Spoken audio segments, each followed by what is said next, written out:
Hello, this is matrices and determinants, determinants and Cramer's rule, example 5.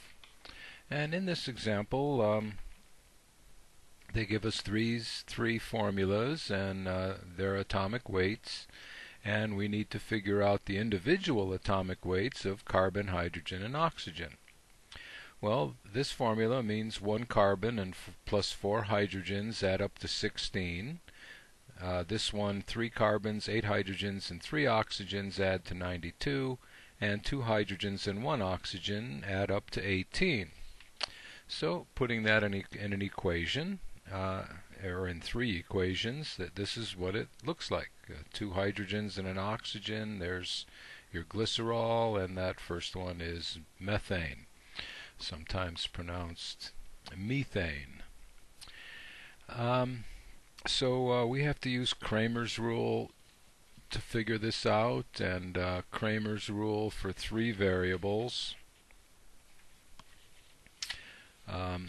If this is the equation, these are the 3 equations and the 3 variables, then this is called the coefficient matrix, because it just has to do with the coefficients of the variables, not what they're equal to. And that's called A. So the determinant of this has to be 0. Then in order to figure out X, we have to figure out the determinant, this determinant, and divide by the determinant of A. Similarly for Y with that matrix, and then Z this matrix divided by the determinant of A. So that means that we'll be figuring out these 4 determinants.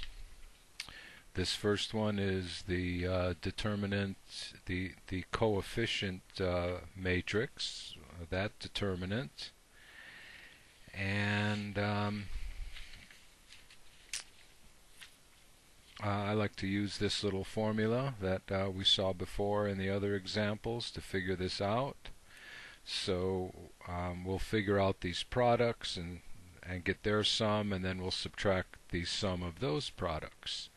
So it's 1 times 8 times 1, which is 8. That's the AEI. Now BF and G, that's going to be plus 0. And CDH, C times D times H, that's going to be a 0. Now we're going to have to subtract GEC is 0, because it's 0 times 8 times 0. HFA, that's 6. And IDB, I times D times B, is 1 times 3 times 4, which is 12. So this becomes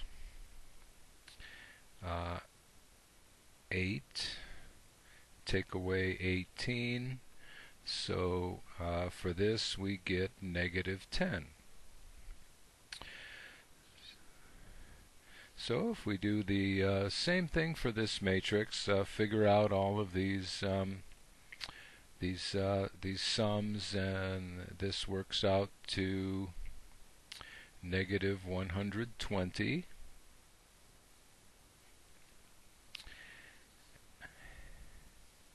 And for this matrix, I work this one out and I get negative 10 for this matrix.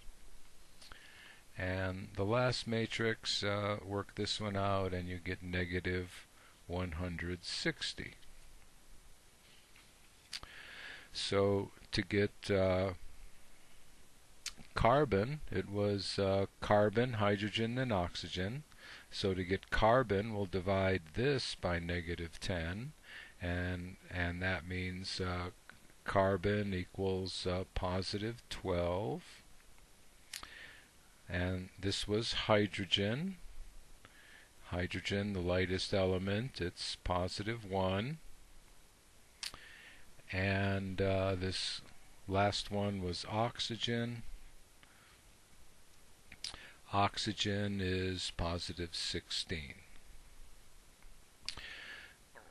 So that's how it works. Figuring out these determinants and using Cramer's rule, we solve the system of equations.